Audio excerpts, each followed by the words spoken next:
Menyenangkan sebelum memenangkan. Itulah yang terpenting dan itulah yang sedang diajarkan oleh film ini. Kemenangan merupakan sesuatu yang sangat mahal, namun kita bisa meraihnya pada satu hari itu juga. Hari penentuan, dengan kerja keras, kegigihan, dan tentu juga kebersamaan. Namun, 3 hal itu tidak bisa langsung diraih pada satu hari itu saja. Nah, apakah teman-teman sudah bosan dengan cerita-cerita anime terlalu pasaran, terlalu template, dengan MC yang terlalu bodoh, mesum dan tidak bisa mendewasa? Lalu juga mungkin alur cerita yang bahkan tidak jelas, atau bahkan mungkin tidak ada cerita yang ingin diceritakan. Mereka hanya kemana-mana ingin memaksa untuk kita menonton dengan fanservice murahannya. Jadi teman-teman, bila kalian merasa begitu, bersyukur dan bergembiralah bahwa masih ada segelintir karya-karya anime yang masih layak untuk ditonton karena kualitasnya memang bagus untuk ditonton. Seperti misalkan film yang akan kita bahas ini adalah film anime Haikyuu the Movie, The Dumpster Battle. Melanjutkan tepat terakhir kali terlihat, film ini langsung aja berlanjut dari cerita di mana tim SMA Karasuno akhirnya akan bertemu dengan rival mereka SMA Nekoma untuk merebutkan satu tiket di semifinal. Nah, kedua tim ini adalah tim muda yang sedang dalam tren positif, dalam perkembangan yang sangat bagus-bagusnya. Intinya mereka sedang berprogresif, tim underdog lah gitu, yang tidak boleh diremehkan sebegitu saja.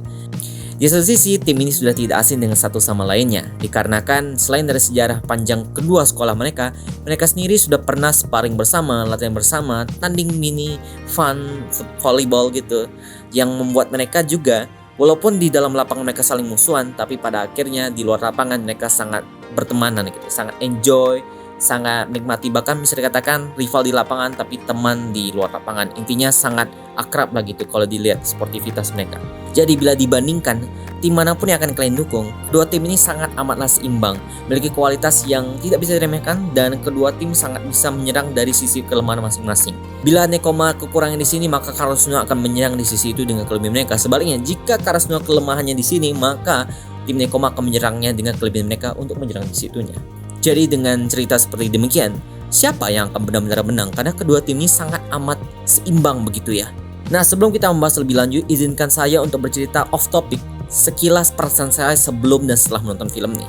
Nah, sudah menjadi rahasia umum bahwa seiring kita bertambah umur, bertambah usianya untuk menjadi lebih dewasa, pasti banyak hal yang mulai kita saring. Nah, sama seperti rata-rata dari kalian semua, ada banyak hal yang saya mungkin lakukan juga. Seperti misalkan saya dulu sempat kecanduan menonton film anime, serial dan gitulah. Sampai kecanduannya itu menjadi suatu maraton di umur saya. Dan saya tidak mau bilang itu merupakan suatu kesalahan, melainkan itu adalah suatu hal yang normal ya, karena setiap dari kita pasti pernah melakukan hal itu. Tapi dengan seiring usia yang saya bilang terus bertambah, muncullah tanggung jawab untuk bisa memprioritaskan satu di atas lainnya. Tidak terkecuali hobi ini.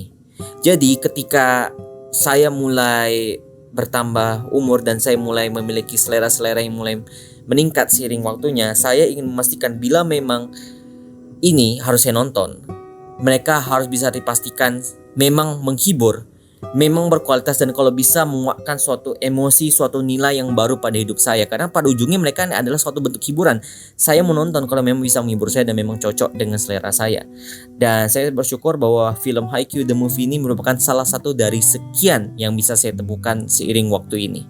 Jadi rapatkan posisi kalian, eratkan sabuk kalian, dan mari mendengarkan opini terbaik dari saya. Mari kita mulai.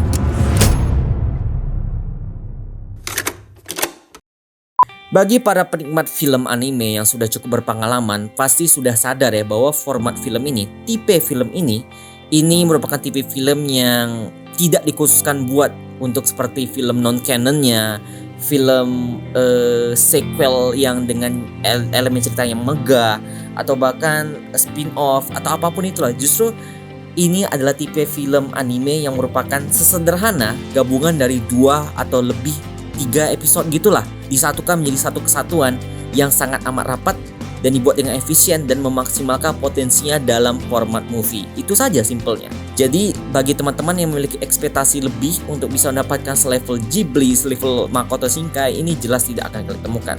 Tapi bukan berarti tipe film ini serta-merta buruk ya. No. Jelas dengan format ini mereka pasti memiliki kelebihannya masing-masing. Kalau film semegah studio Ghibli atau kayak Oppenheimer atau segala macam, itu pasti memiliki minusnya. Pasti film dengan format ini juga pasti ada kelebihannya. Jadi intinya apapun apapun itu belum tentu serta-merta buruk. Jadi mari kita bahas lebih lanjut lagi. Nah, karena formatnya seperti itu yang saya bisa bilang, sesederhana 2 atau 3 episode yang digabung, jadi kita tidak memiliki ekspektasi lebih sehingga ceritanya memang sangat amat dirapatkan. Intinya ceritanya itu tidak begitu megah, hanya satu plot kecil dari suatu plot yang lebih besar lagi. Dan saya paham, karena kita sudah sering melihat Hinata Shoujo sebagai MC kita juga dan sekolah Karasuno dari awal season 1, jadi sangat masuk akal jika di film ini lebih di highlight. Film ini ingin berbicara lebih banyak lewat perspektif tim Nekoma, terlebih pada karakter bernama Kenma alias teman sekaligus rivalnya Hinata Shoujo. Dan dari perspektif Nekoma itulah kita jadi lebih amat tertarik untuk memahami bagaimana kita berusaha mengalahkan Hinata Shoujo dan teman-temannya, bagaimana memutar balik serangan mereka, bagaimana kita bisa counter dengan baik. Justru itu seru karena kita selama ini kan sudah sangat mengenal mereka gitu. Dan film ini langsung aja to the point-nya ya, bahwa ini adalah film tentang pertandingan antara dua tim yang sudah memiliki sejarah panjang. Mereka tidak ada dramatisir, tidak ada tragedi, tidak ada yang namanya emosi atau motivasi yang terlalu emosional, tidak ada, to the point aja. Seperti misalkan kalau di film-film serupa pasti kan dia harus menang karena pacarnya sekarat, dia harus menang karena dia pernah berjanji kepada kedua orang tuanya, atau dia harus menang karena dia dibully, dia harus memenangkannya untuk kebanggaan pride-nya. No, ini sesimpel bahwa dua tim ingin menang, itu aja, sesimpel tuh. Jadi sekilas ketika saya menonton ini, saya seperti sedang menonton film olahraga langsung dari bioskop. No wait, saya ralat, lebih tepatnya ini seperti saya sedang menonton pertandingan olahraga langsung dari bioskop. Maksudnya apa sih? Maksudnya gini, kalau kita lihat dalam pertandingan olahraga secara umum, pertandingan apapun, atau mungkin dari pengalaman saya pribadi lah, saya kan sering menonton sepak bola dan badminton. Yang saya sering lihat tuh adalah bagaimana kedua tim A dan tim lawan saling counter, memberikan yang terbaik dari mereka, keahlian mereka, skill mereka. Tapi satu sisi tim musuh harus bisa berhasil mengcounter serangan mereka, mematikan skill mereka, sehingga membuat mereka merasa terkurung dan tidak bisa melawan, sehingga dimanfaatkan momentum. Jadi itulah yang kita lihat dari cerita ini. Mereka sangat berfokus kepada level profesionalitas cara mereka bermain. Tidak ada elemen yang terlalu, let's say, dramatik yang tadi saya bilang sebelumnya. Dan itu sangat amat seru ya, melihat kedua tim yang sangat berfokus bagaimana membangun strateginya, dengan tim Karasuno yang agresif dalam menyerang, tapi tim Nekoma yang sangat defending dan juga counter dengan serangan baliknya. Ini sangat amat menarik karena kita menjadi lebih tertantang siapa yang akan menang. Karena ini bukan masalah plot armor lagi, karena kita melihat siapa yang akhirnya benar-benar bisa mematikan lawan dengan strategi yang paling ampuh. Dan itu sangat amat seru. Belum lagi dengan gerakan-gerakan animasi mereka yang makin ditingkatkan untuk level ini. Mungkin kalau dilihat ini memang kurang lebih 11-12 dengan kualitas animasinya, serial animasinya. Tapi karena ini movie, saya yakin ada budget tambahan. Jadi kita lihat ada beberapa shot yang lebih divariasikan. Bahkan kita bisa melihat ada gerakan 3D CGI yang lebih menarik. Dan bahkan saya sangat senang di awal, di tengah, dan bahkan di akhir ada beberapa gerakan one long shot dari CGI yang sangat amat seru itu. Jadi teman-teman jangan sampai kalian terlewatkan untuk menonton tuh. Jangan ke toilet juga saat menonton bagian itu. Dan ini juga, dan kalau saya perlu kutip, ini sama seperti salah satu perkataan yang pernah dibilang oleh salah satu tim Nekoma. Dia bilang ini tidak membunuh siapapun, atau lebih tepatnya dia pernah bilang ini jarang membunuh siapapun. Ini permainan volley jarang membunuh siapapun. Intinya yang saya tangkap adalah mau bagaimana kita melihatnya, ini it's just a game. Ini tetap suatu pertandingan olahraga. Jadi apapun yang kamu punya, selesaikan di lapangan, dan bila selesai ya tinggalkan di lapangan. Tidak ada yang perlu dilebihkan. Jadi intinya ketika kamu datang di sana, ya udah, fokusnya cuma satu, berikan yang terbaik. Tidak ada ruang bahwa saya adalah MC-nya, saya akan memberikan terbaik. Tidak ada yang bisa lawan kecuali tanpa saya. No, semuanya memiliki partisipasi yang seimbang, dan memang seperti itu. Dan tidak ada yang sampai berlebihan sampai di titik kalau ini gagal aku akan mati bla bla. No, again, ini sangat amat seperti pertandingan olahraga pada umumnya yang sengit, praktis, strategis, dan juga profesional. Kedua tim sangat sportif. Bahkan di sela-sela mereka bertanding, setelah selesai juga, semuanya enjoy aja. Mereka semuanya sangat amat menikmati, dan itulah seperti saya bilang, menyenangkan sebelum memenangkan. Intinya, sebelum kamu benar-benar memenangkan suatu hal, kamu harus bisa enjoy the process. Kamu harus bisa menikmatinya. Mungkin tendangan pertamamu, atau katakan di volley ini, mungkin pukulan pertamamu tidak akan langsung mendapat poin, tapi feelingnya ketika kamu berhasil menyentuh tanganmu ke bola itu ada satu perasaan senang, menyenangkan, dan itu harus ditangkap. That enjoyment. Dan terlihat di seluruh pertandingan nih, di seluruh film ini, tim Nekoma dan tim Karasuno sangat enjoy dalam permainannya. Tidak ada yang terlalu terbebankan. Ya tentu mungkin terbebankan dari strategi musuh, tapi intinya semuanya sangat enjoy.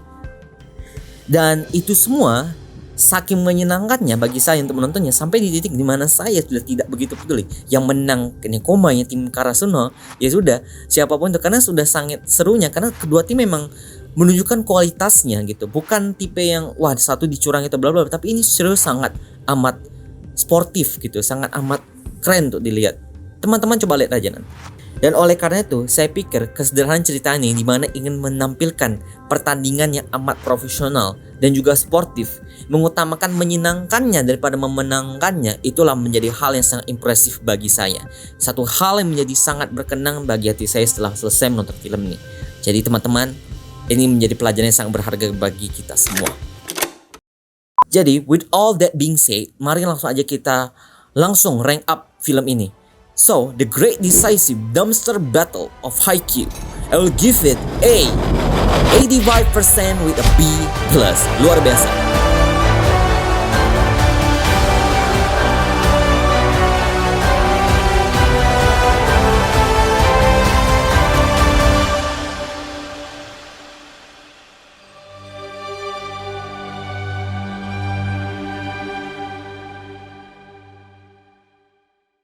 Nah teman-teman, terima kasih telah menonton dan beritahu apa pendapat kalian mengenai film ini. Semoga ini menjadi film yang seru dan semoga kalian nonton ya, karena memang sangat seru, layak, dan ini film yang singkat dan dengan singkatan itu justru cukup memuaskan, sangat cukup memuaskan. Teman-teman, ayo ditonton ya.